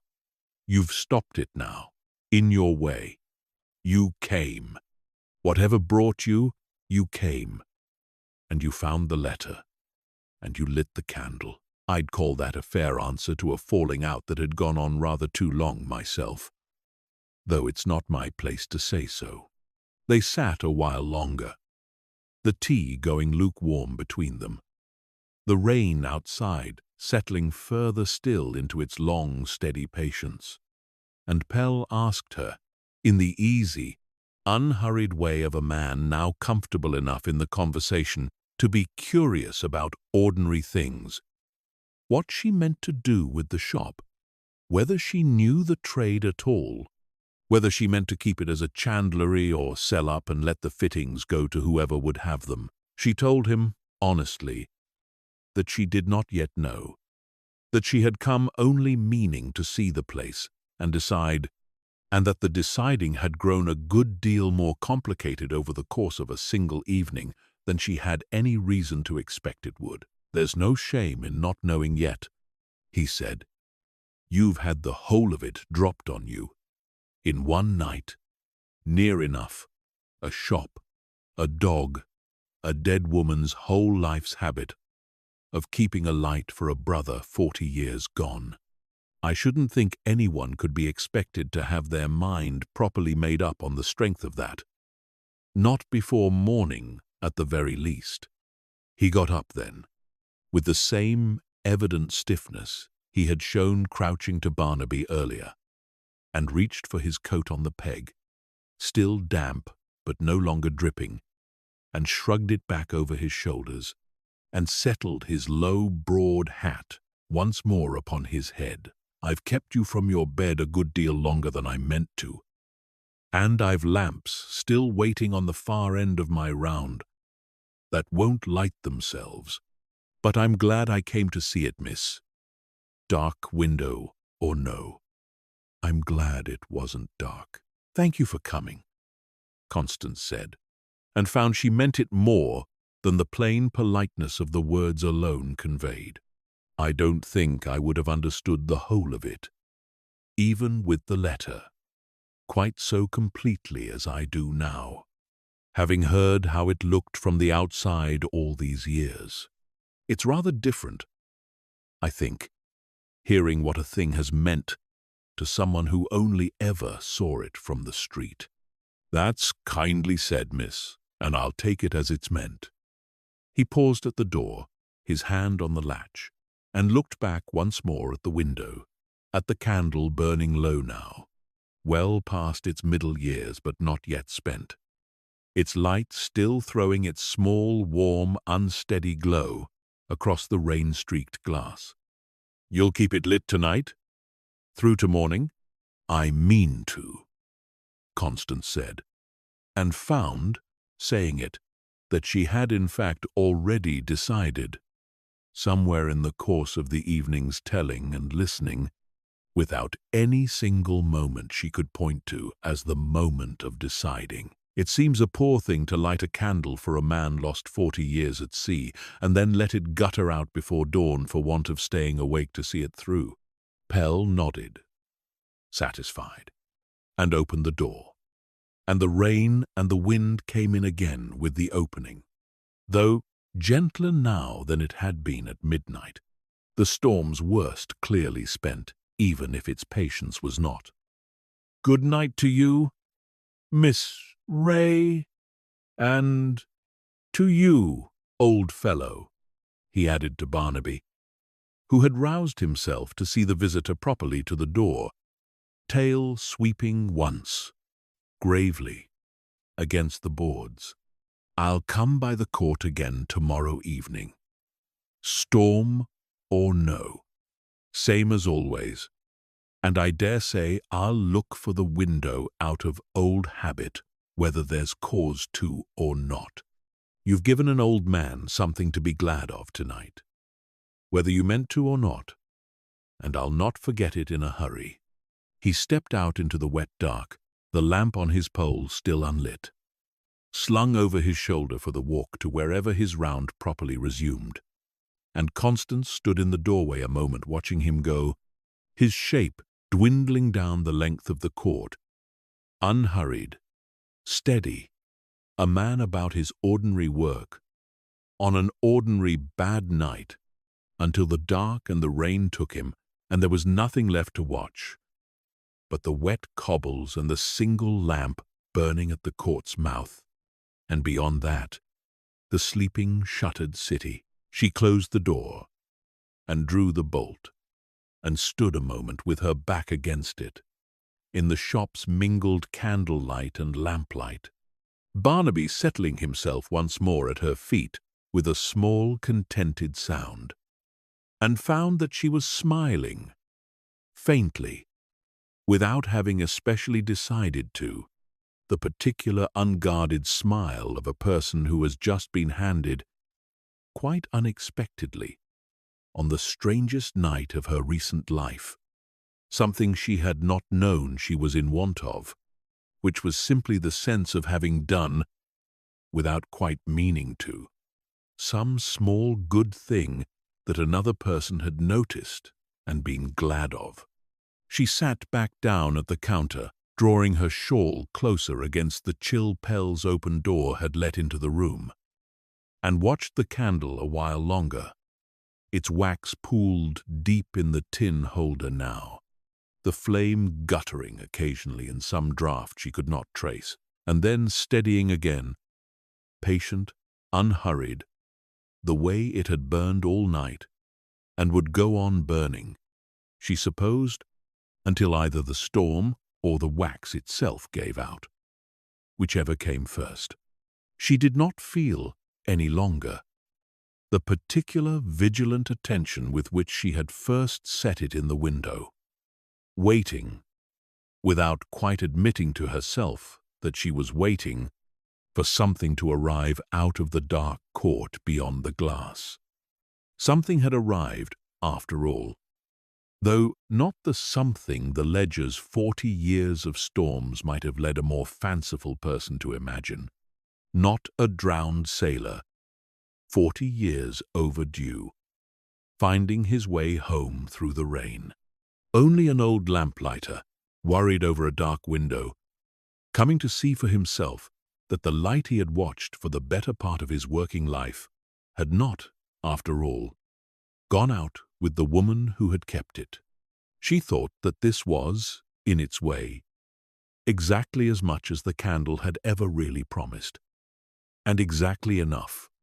The rain went on, easing through what remained of the night, the violence of the earlier hours settling by degrees into something almost gentle, a steady patter rather than a drumming, and somewhere in the slow accumulation of that easing, Constance found her eyes growing too heavy to keep open any longer at the counter, and gathered up the lamp and banked the candle's holder carefully where it stood, judging, correctly,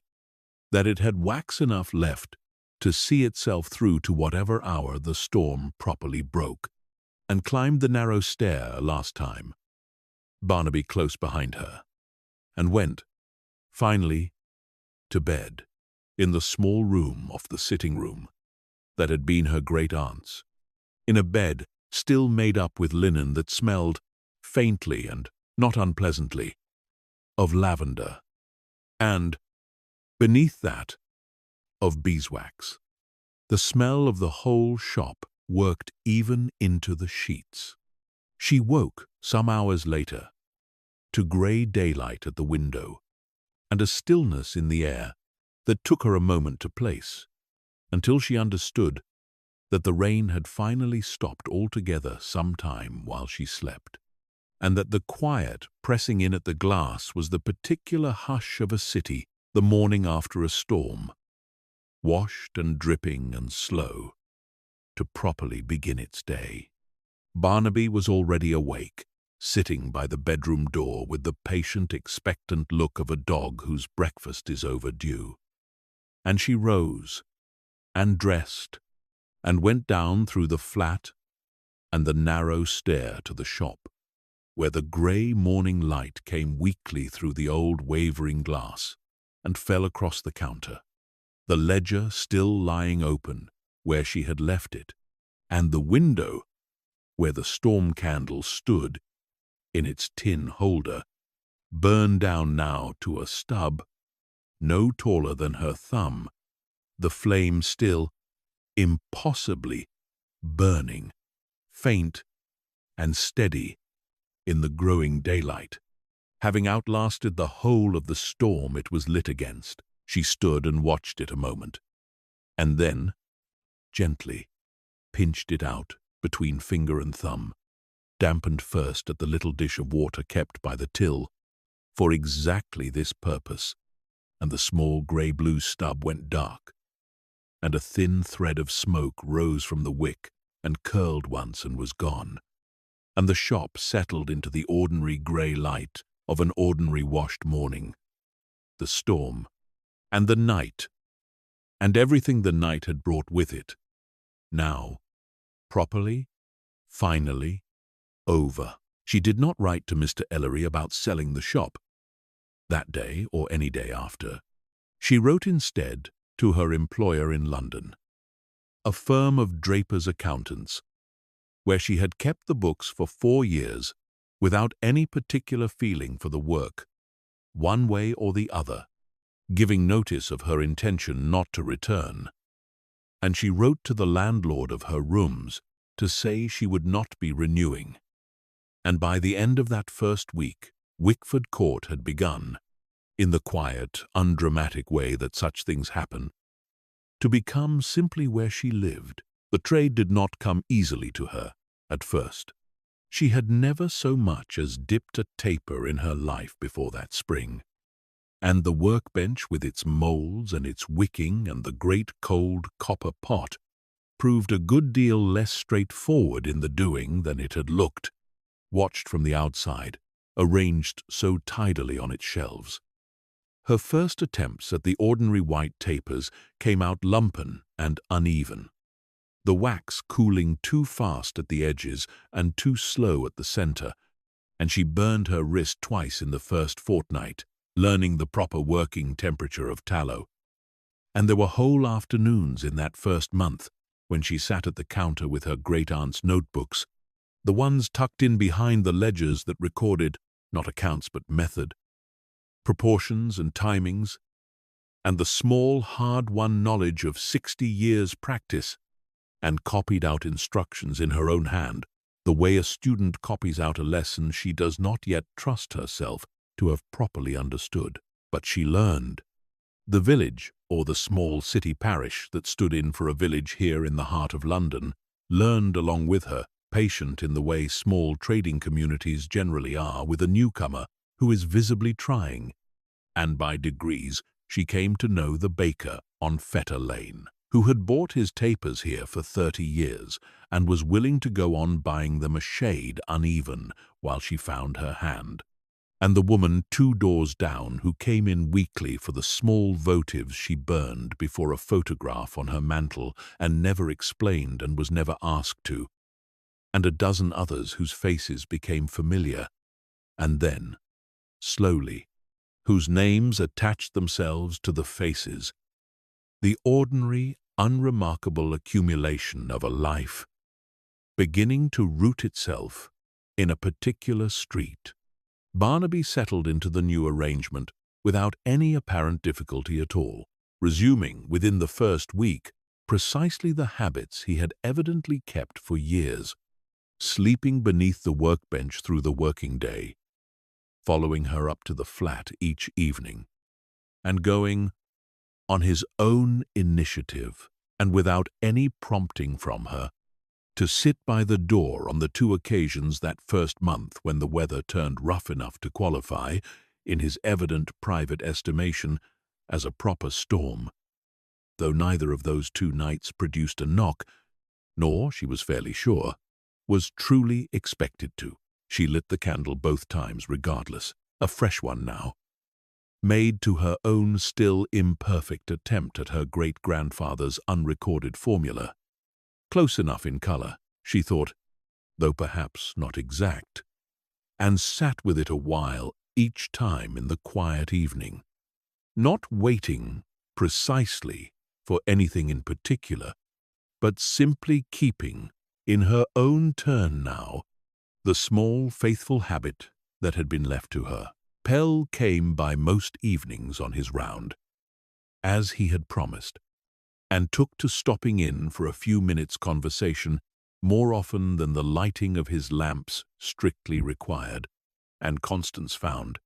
over the weeks, that she looked forward to the sound of his measured step in the court. The particular rhythm of it, unhurried, reliable, arriving at very nearly the same hour each evening, regardless of the weather, so that she began, without quite noticing she had begun it, to set the kettle on a little before she expected him,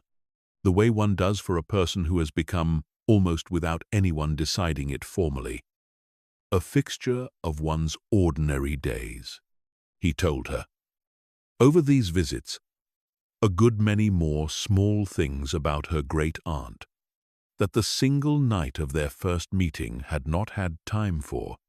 Small, ordinary kindnesses Hester had apparently performed without comment across 4 decades. A shilling left discreetly for a family fallen on hard times, a young apprentice from the printer's 2 doors down given a meal at the counter more evenings than the boy's own wages could rightly explain, and Constance found that each new small story added itself to the shape of a woman she had scarcely known, and was coming, slowly, to feel she understood a great deal better dead than she ever had living, which struck her as a strange sort of grief, arriving so far behind its proper occasion, and yet not, she thought, an unworthy one for that. In quieter moments that first spring, before the weather turned toward the long fair evenings of summer, she found herself sitting some afternoons at the counter, simply looking at the shop around her, the shelves and the molds and the worn stool, and feeling, without any particular drama in the feeling, that she had somehow arrived at a life she could not have described to herself a year before, and would not, given the choosing of it again, have chosen to trade for any other. It was not a grand life, by most measures. It was small, and it smelled of wax.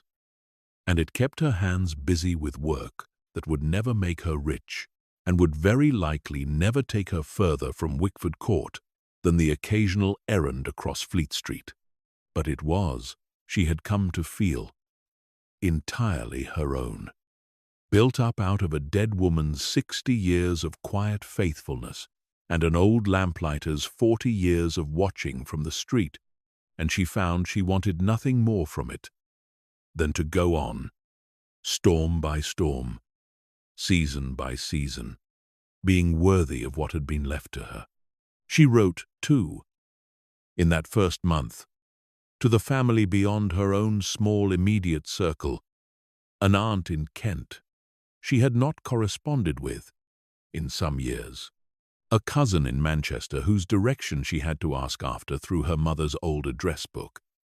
brief plain letters that did no more than say she had come into the shop and was, well, and would be glad to hear how they did, in turn, whenever they had occasion to write. She did not know, sending them, whether any would be answered, and told herself she did not especially mind either way, that the writing itself was the part that mattered, the small, deliberate refusal to let a silence simply go on, accumulating, for want of anyone troubling to break it. 2 were answered, within the month, in the warm, surprised tone of relations, glad to be remembered, and a little abashed at not having thought to do the remembering themselves first. One was not for a long while yet, though it was answered eventually, in its own time, the following winter, in a letter Constance kept afterward in the same small tin box, behind the same false panel in the writing desk, alongside Hester's letters and Josiah's unrecorded formula, and everything else the desk had been built. It seemed to her now, quietly and patiently, to hold the letter from the more distant branch of the family, the one that had not answered in that first month along with the others, came in the end on a grey afternoon toward the close of November, addressed in a hand Constance did not recognize, from a cousin of her grandfather's generation she had met, if at all, so long ago that no memory of the meeting remained to her. Only the name, half familiar, from the edges of family conversations she had not paid proper attention to as a girl. She opened it at the counter, between customers, expecting, from the long silence that had preceded it, something guarded or brief, and found instead several closely written pages in the halting, over-careful hand of someone unused to writing letters of any real length, and consequently determined to make the one attempt count for as much as it could. The cousin, whose name was Margaret, wrote that she had not known quite what to make of Constance's letter when it arrived, that the family's silence toward Hester's branch of it had gone on so long and had become so entirely unremarkable a fact of the family's shape that a letter breaking it had taken her, by her own admission, the better part of 2 months simply to work up the courage to answer for fear of saying the wrong thing, or of reopening some old wound. She did not properly understand the origin of any better than Constance did. She wrote that she had asked her own mother, now very elderly and not always reliable in her memory of old grievances, what the original falling out between the two branches of the family had actually been about, and that her mother, after a good deal of vague circling, had finally admitted that she was no longer entirely certain herself, that it had something to do with a disputed inheritance 2 generations back, a piece of land or a sum of money. She could not now recall which, and that, whatever the original offense had been, it had long since been outlived by every person who had actually held any stake in it and had simply gone on being observed, out of habit, by everyone who came after, the way a fence goes on standing in a field long after anyone remembers what it was originally built to keep in or out. "I do not know," Margaret wrote, near the letter's close, "whether this is of any comfort to you, learning that the wall between us was built over something neither of us was ever party to, and has stood only because no one troubled to take it down. But I found I wanted you to know it, all the same, in case, like me, you had spent any part of your life imagining the silence meant something more deliberate than it apparently did. I should like, if you are willing, to correspond properly, and perhaps, when the weather is kinder, to visit the shop I understand you have taken on. My mother speaks of your great-aunt Hester with more warmth than I think she has ever quite managed to say aloud to the rest of us. And I confess, I am curious now to see the place that seems to have meant so much to a woman none of us troubled to know." Constance read the letter through twice, standing at the counter with the grey November light falling across the page, and then a third time that evening, by lamplight,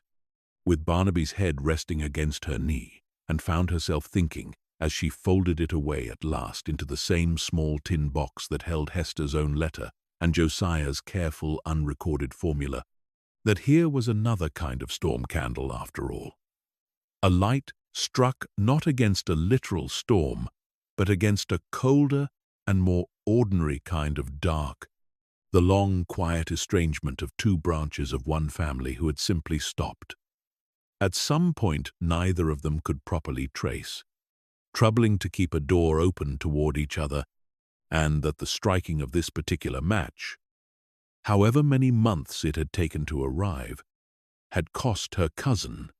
she suspected, very nearly as much courage as her great-grandfather's had cost him on the worst night of his life, if of a smaller and less dramatic kind. She wrote back within the week, gladly, and the correspondence that followed, slow and careful at first, and warmer as the months went on, became, in its own quiet way,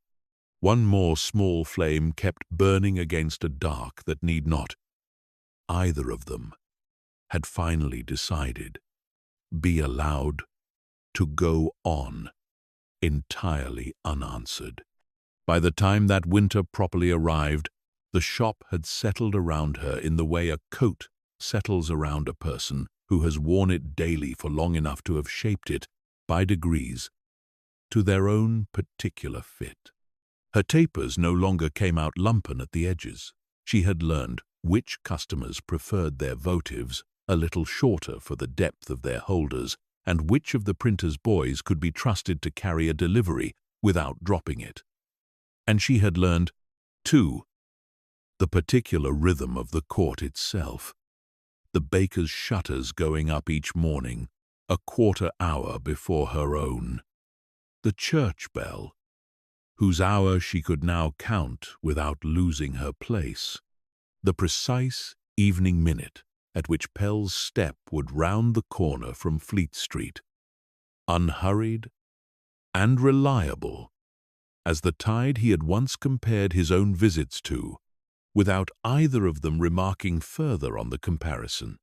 The great storm of that winter came on a night in the deep cold of December, a wind out of the northeast that rattled every loose pane in the court, and sent slates skittering somewhere on a neighboring roof. And Constance, hearing it gather itself through the afternoon, banked the fire early and set the kettle where it would keep hot without boiling dry, and went to the third shelf from the top, at the left-hand end, nearest the wall, where a fresh grey-blue taper now stood ready, made that autumn to a formula she had, after months of careful trial, finally judged close enough to trust, and carried it down to the counter,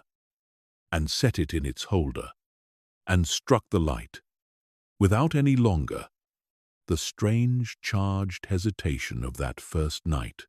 but with the plain, unremarkable competence of a person performing a task she has now done often enough to have made entirely her own. Barnaby took up his post by the door as the wind rose further outside, older now by however many months had passed since that first stormy arrival, greyer perhaps about the muzzle, though no less attentive for it, and Constance sat at the window with her own tea and watched the candle catch and steady, and thought, without the raw astonishment of that first night, but with something gentler and more settled in its place, of Josiah working the wax through his single sleepless night 40 years before this one, and of Hester continuing it alone for 60 years after, and of herself now, a third pair of hands, taking up the same small, unremarkable act of faith on a winter's night in a shop at the end of a court most of London had still never heard of. Pell came by at his usual hour, later that evening, shaking the wet from his coat in the doorway, and took his accustomed stool at the counter, and looked at the window, and nodded, satisfied, the way he had nodded on a good many evenings since that first storm, a small private ritual of his own now, she suspected, the checking of the light, though he never called it that and she never asked him to. They talked a while of ordinary things, the trade, the weather, a customer's complaint about the price of the winter reds that he thought she was quite right to have ignored, and somewhere in the easy, unremarkable flow of it, Constance found herself thinking that this, too, was a kind of storm candle. In its way, this habit of an evening's conversation kept faithfully by two people who had met, by chance, on the strangest night of one of their lives, and had simply decided, without any particular ceremony about it, to go on meeting. The wind howled on outside, and the rain, when it came in the hard, driving, wintry way that had nothing gentle left in it at all, and the candle burned steadily through the worst of it exactly as it had burned through every storm before, not because the wax itself cared one way or another for the weather, but because someone, On this night, as on every night of storm for the better part of 40 years and more before it, had chosen once again to strike the match. Pell left, eventually, as he always did, back out into the weather to finish whatever remained of his round, and Constance banked the fire and washed the cups and settled herself once more at the counter with the ledger, which she still kept in her own hand now, the entries running on beneath Hester's in the same small upright script she had found, without quite meaning to, that she had begun to imitate, whether from long study of it or from some quieter inheritance, she did not trouble to examine too closely. She wrote the date, and beside it, in the column that had held nothing but those same 2 words for 40 years and more, she wrote them again herself. Storm candle, lit, and beneath that, this once, because the evening seemed to call for it, and because there was no one left to tell her the ledger was not the place for such things, she added a few words more. Fair company, good talk, all well. She looked at the 2 lines a moment before closing the book, the old formula and her own small addition sitting together on the page. The way, she thought, the old and the new always seem to sit together in this shop, not in any tension with each other, but simply in sequence, one thing following naturally from the thing before it, the way a wick draws flame up through wax that has already, in its turn, been drawn up through some earlier flame. On and on, back further than any single ledger could properly record. She thought of all the ordinary evenings that must have filled the blank space around Hester's own spare entries across 60 years. Evenings that had never been written down at all. Conversations and small kindnesses and quiet suppers, eaten alone by a fire that had left no trace in any book,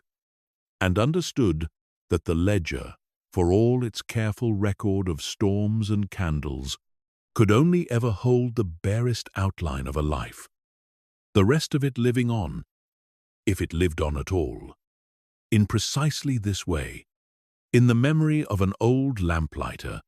who had known which stool a woman preferred to sit on, in the smell of beeswax worked so deep into a set of linen sheets that it had outlasted the woman who slept in them, in a dog who still, on certain evenings, went and lay in a particular patch of floor before a particular chair, for no reason any living person could any longer explain to him. She closed the book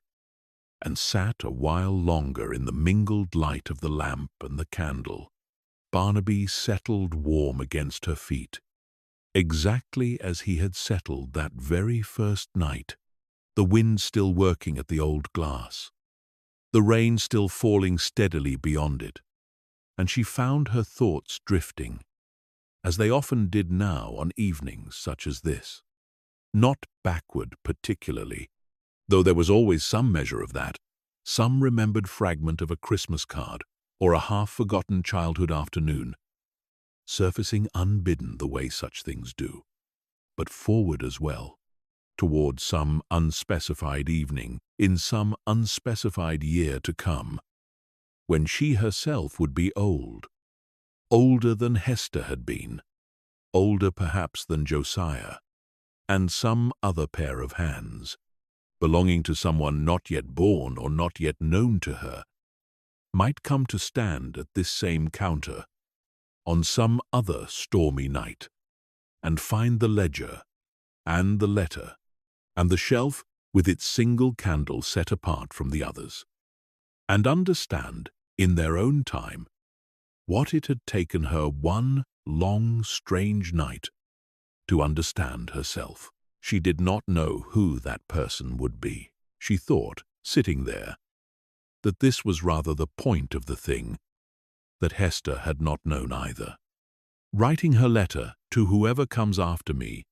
not knowing whether it would be a stranger or a niece or no one at all, and had written it anyway, on the same faith by which the candle itself was lit, which was not a faith in any particular outcome, but simply a faith in the worth of the keeping,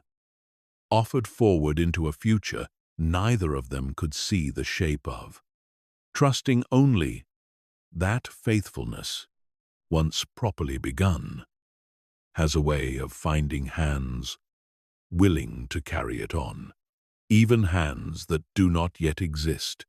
even hands that might, for all anyone lighting the candle could presently know, never come at all. The wind eased by slow degrees as the deepest part of the night wore on, the way it always did,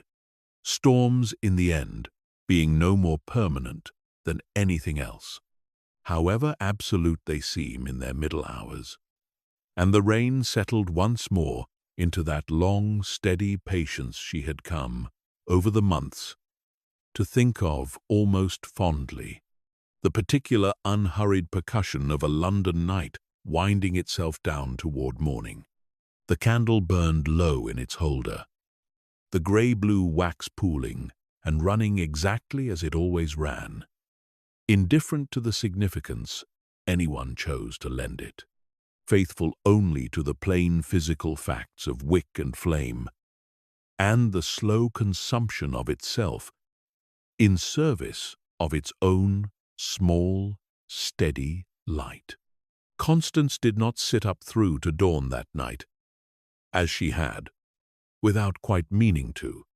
on the first one.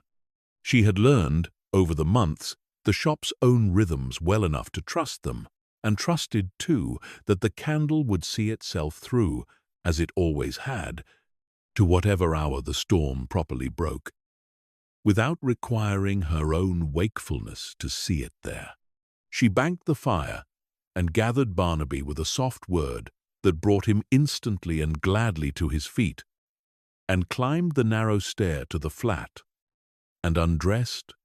and lay down in the bed that had been her great-aunt's and was now simply her own, and listened, for a while, to the rain against the small window, easing, the sound of it carrying her, exactly as it had carried her the very first night in this shop, and had gone on carrying her most nights since, down towards sleep. She thought, in the last drifting moments before sleep properly took her, of the shop below, settled now into its familiar winter quiet, the candle burning its last low inch in the window, the ledger closed on the counter with its new entry drying in the cold night air, the shelves of ordinary candles waiting in their rows for tomorrow's ordinary customers, and, beneath all of it, holding all of it, the plain, accumulated warmth of a place that had been faithfully kept, storm after storm, year after year, by hands that had never once required the keeping to be proven worthwhile before agreeing to go on keeping it. She thought that she understood, now, rather better than she had on any of those 4 brief childhood afternoons, what kind of woman her great-aunt had been, and that the understanding had come to her not through any single revelation, but through the same slow accumulation by which everything in this shop seemed to arrive, wax into candle, evening into evening, stranger into something closer to family. One small, chosen faithfulness laid down after another, until the laying down became, itself, a kind of home. Outside, the storm went on breaking itself gently apart over the sleeping city, over the wet, glistening roofs and the swollen, quiet river, and the long, dark streets where, here and there, a lamp still burned at Pell's careful hand, and over Wickford Court itself, where a single small window held its own particular light, a while longer, yet grey-blue and steady, the colour of the river on a bad day, burning down toward morning above a shop, and a ledger, and an old sleeping dog, and a woman who had, without ever quite planning to, come home. That winter gave way, in its own time, to a spring that brought its own weather to the court. Gentler storms, for the most part, the kind that passed in an hour and left the cobbles merely glistening rather than running. And then to a summer of long, fair evenings when the candle in its holder stood mostly unlit for weeks together, waiting out its season the way it had always waited, patient, unhurried, ready the moment the weather turned again. Margaret came to visit that summer, as she had promised in her letter, and stood in the shop looking at the shelves and the counter and the worn stool with an expression Constance recognized, having worn something very like it herself on her own first evening there, and asked, eventually, shyly, whether she might see the third shelf from the top, the one her mother had spoken of, and Constance showed her and told her the whole of it, Josiah and Edwin and the amaranth, and 60 years of storms answered without fail. And Margaret listened the way Pell had listened, without interrupting, and at the end of it said only that she was glad, very glad, to have finally come. And Constance thought that this, too, in its own quieter way, was one more small light kept faithfully burning against a dark that need not have been allowed to go on so long unanswered. The candle, when it finally guttered out some time in the small hours before dawn, did so quietly, without any fuss, the flame simply growing smaller by degrees, as the last of the wax gave out, until it stood no higher than the holder itself, a thin curl of smoke rising once into the dark and empty shop, and dispersing, unseen by anyone, into the cold air above the counter. No one was there to watch it go out this time, and it did not especially need anyone to be. It had done what it was lit to do, which was simply to burn, steadily, faithfully, for exactly as long as it had wax to burn with, against a storm that neither knew nor cared whether it was watched, and in the morning there would be another evening, and another storm eventually, and another candle waiting, patient, on its shelf, to be carried down and set in its place and lit again by the same steady, practiced, willing hand. The shop stood quiet through what remained of that night, the shelves of ordinary candles holding their rows in the dark, the workbench and its molds resting until morning's work should call for them again, the ledger closed upon the counter with its new lines drying. The fire in the flat above burned down to a low red glow that would want building again come daylight. And through all of it, the particular accumulated warmth of a place that has been faithfully kept for a very long time by people who never once required the keeping to be easy in order to go on doing it, settled a little deeper into the walls, the way it settled, night after night, storm after storm, a fraction more each time, into a shop that had learned, across 3 generations now, precisely what it meant to hold a light for someone, and to go on holding it long after any sensible person might have judged it reasonable to let the flame, at last, go out. Barnaby, curled at the foot of Constance's bed by then, slept on undisturbed through the candle's last quiet guttering, an old dog's dreamless, well-earned sleep, though he would wake, as he always woke, at the first grey suggestion of morning light, and go down ahead of her to sit by the cold hearth and wait, patient as ever, for the fire to be built and the day to properly begin.